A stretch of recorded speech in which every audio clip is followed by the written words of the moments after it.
Hey guys, welcome to the video. Guys, I am fuming out here in the street. It's really hot today.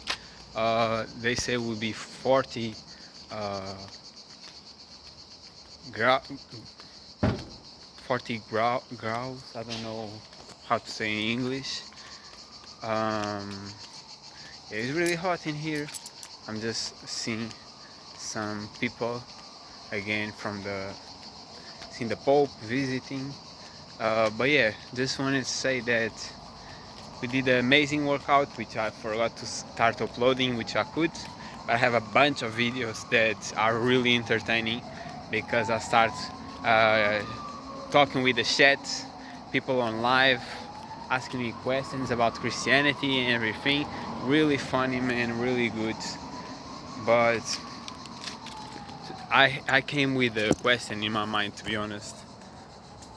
Today I train arms, biceps, triceps, forearms, shoulders, back, shoulders, middle and front, everything, right? All the arms, completely arm workout. And I felt like, is this really necessary? Because first, I changed my, instead of doing the 15 reps, I only did 10, which made me able to do new PRs. But I do question a lot if it makes sense, because I felt tired. I still felt tired. Like yesterday was my day 3 of training back, and I definitely felt the back still recovering. And today was my day 4, so it's day of training, and my legs are kind of sore, but also I did sprint yesterday, so it might have been from that. But I was questioning because when you train arms, you kind of already been training that. When you do back, you train biceps. When you do chest, you train triceps. And the heavier weight you start lifting, the more you understand that you are literally training this part of the body.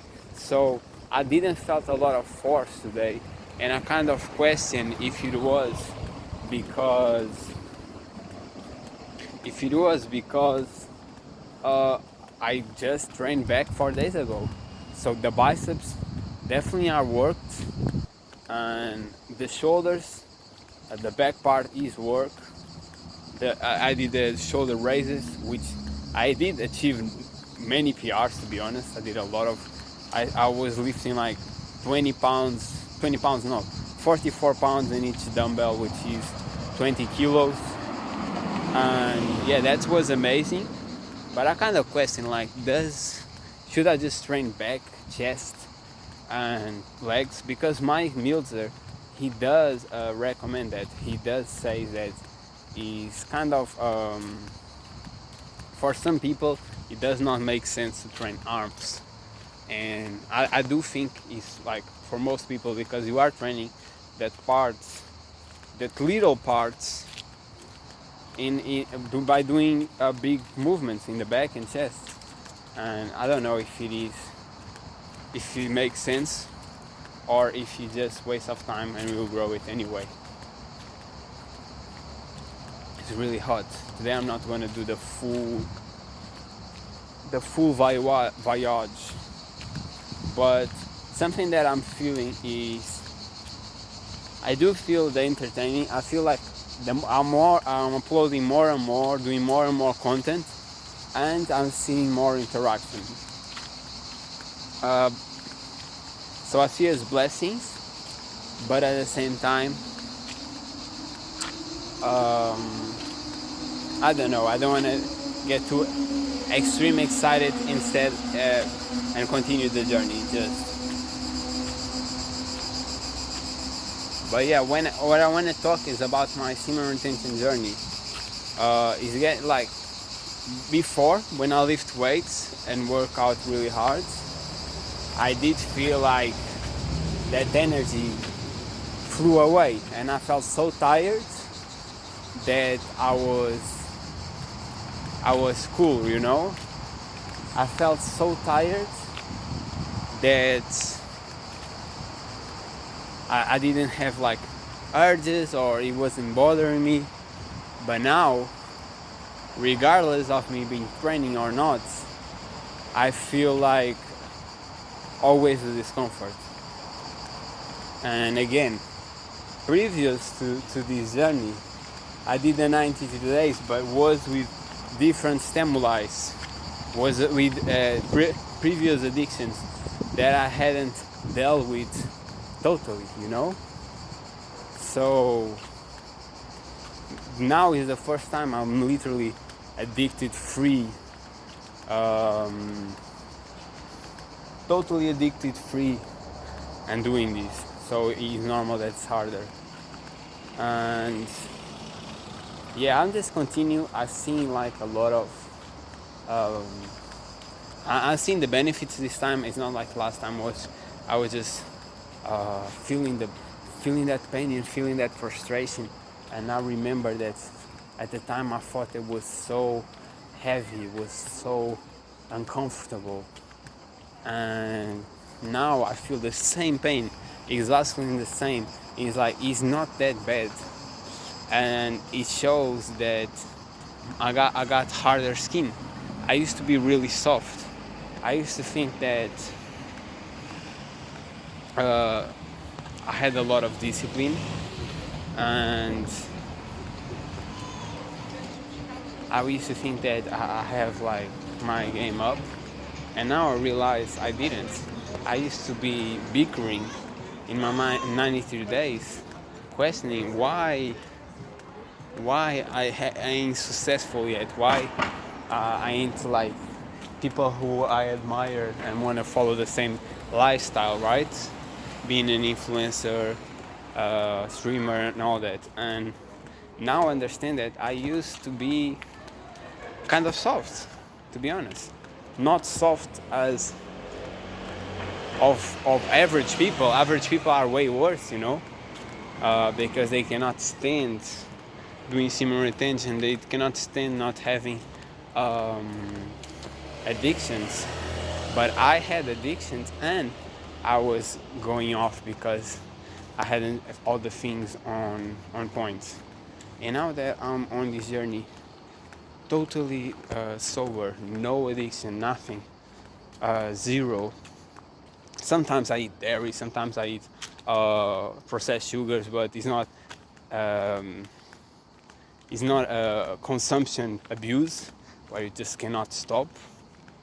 And yeah, I don't get doped up, you know.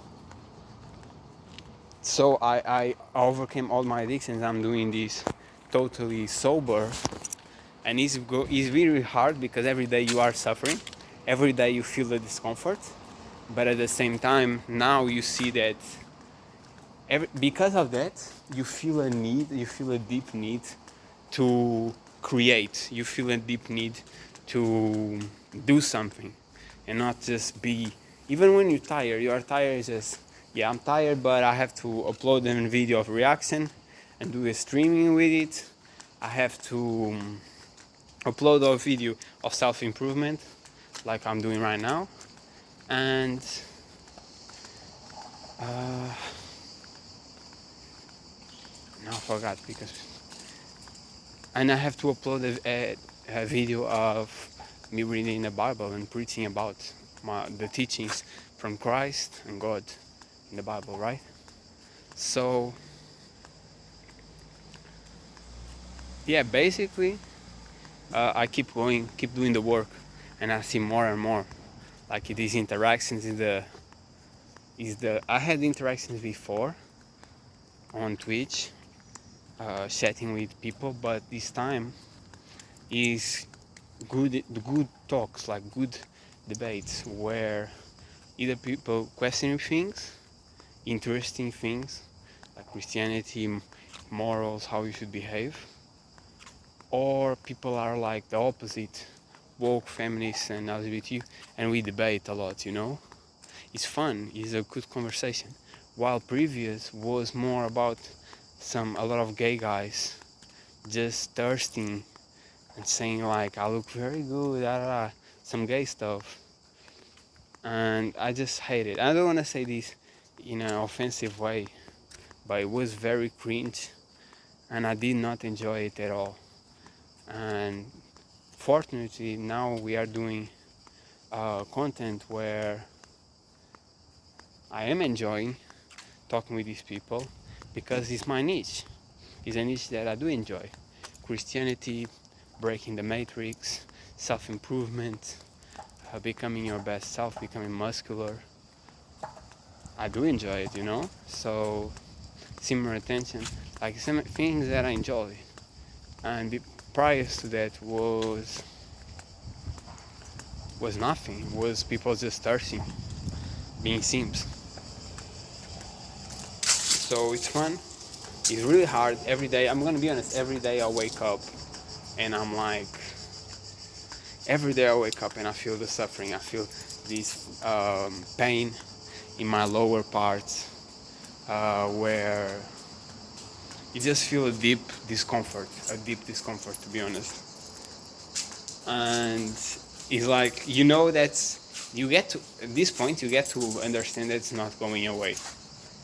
And you see these people who talk about, then they be doing for so long that they don't even think about it, or they doing for so long that they don't even associate with watching or doing that stuff, you know. And I want to get to that stage, and me being more Christian and more a practitioner, I see myself less and less having dirty thoughts, which is great, and having the more connection and understanding that I use that as escapism to not deal with my problems and my traumas and all that. So that's what I'm trying to say. The improvement is way hard, way rapid, way more rapid than it used to be. Like when you quit all addictions, the improvement is very fast. You see the progress quickly, right? So don't think that you can smoke or drink or eat like garbage food every day and using as a cope mechanism to escape the suffering, and that will have the same benefits as someone who is addicted free, because it won't. And I'll tell this from experience. My experience is that I see many more benefits, and I see things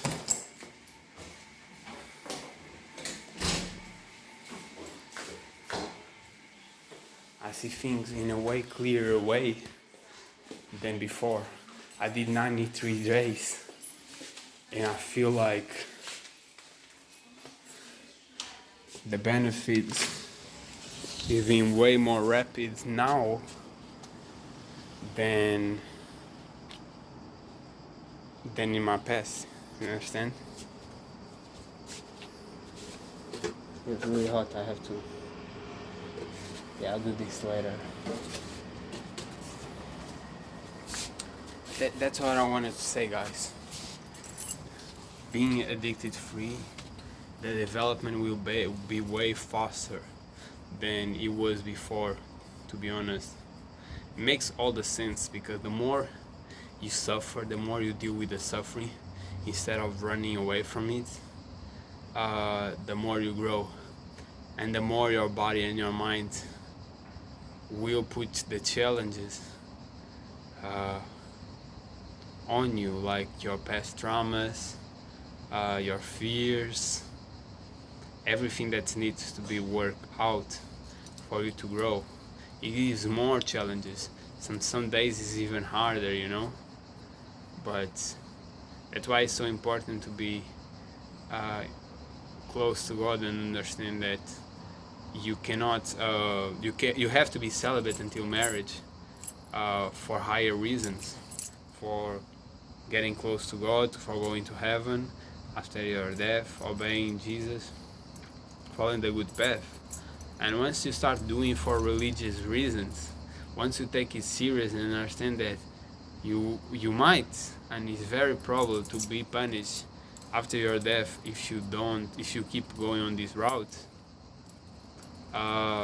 because God doesn't like degeneracy, neither promiscuity,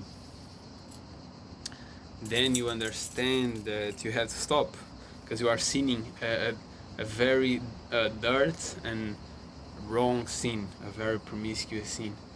And do you really think God will grant you the gifts that God gives, that's like success, fortune in life, not in a rich, greedy way, but in a way that you feel comfortable, and He gives everything you need, and to your family, for you to have a wife, He gives you a woman, He gives you children, He gives you happiness and peace. Do you really think God will grant you all of these things if you disobey Him? The answer is no. The answer is very obvious, and the answer is no. God will not grant you any wish. That's why now I'm already seeing I'm getting uplifted and I'm the right path. And before, thing wasn't happening like I wanted to. And as I said, I used to be addicted to smoking. I quitted that addiction many months ago, thankfully, which I'm very proud of. And I had one time a dream where I was still smoking and I didn't want to quit, even though I know it was bad. And I think God gave me a vision on a dream of me falling to a skull full of fire, a giant skull full of dark skull full of fire. I understand I was falling to hell, and that was the message. It's like, if you keep going like these routes, apart from killing yourself, which is a sin, very very bad sin in itself, you are smoking the devil fruit, you are going to playing the devil's sides, because that's what you're doing when you uh,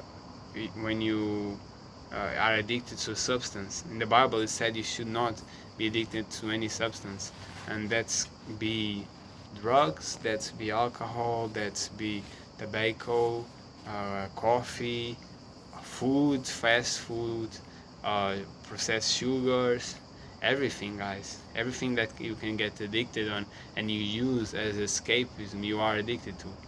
God doesn't like that.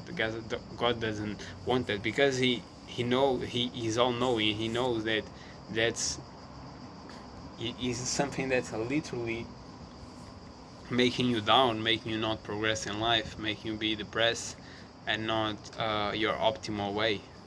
Look at me. Now that I stop, I'm way more manly. I look way grown, more grown than before, like huge amount. And I don't really see men at the my category when it comes to masculinity, and it's because most people are addicts to something, be food, drugs, uh, alcohol, everything. So, and God doesn't want you to be. So that's like, it's kind of obvious. And when you start obeying God and going to His direction, behaving not only free of addictions, but also loving kind, praying for Him, showing Him love, showing that you love Him above all people, above everybody else, doing what He commands you to, being good to others, not being judgmental, not being negative and criticism in a horrible way, instead of doing it in a positive way where you address the problem. For example, the gay community, the rainbow community, I can say, which is the truth, is sin to have homosexual sex, so you shouldn't do it. You should either be celibate or have a woman. I can say this. Or some people might say, like, start shouting insults and all that, and that's not the way that Jesus taught us and God desires us to be. We are all brothers and sisters. We have to treat us with respect and dignity. Show the problem, just like fat people, they need to slim down, lose weight for them to not have problems. in health and not be addicts, but we shouldn't bash nobody, you know. So when you behave as God desires you to behave, and saying someone you are fat, that's not bashing, by the way. That's a fact when they are. But yeah, saying like you are fat, you need to lose weight, bro. But that's whatever.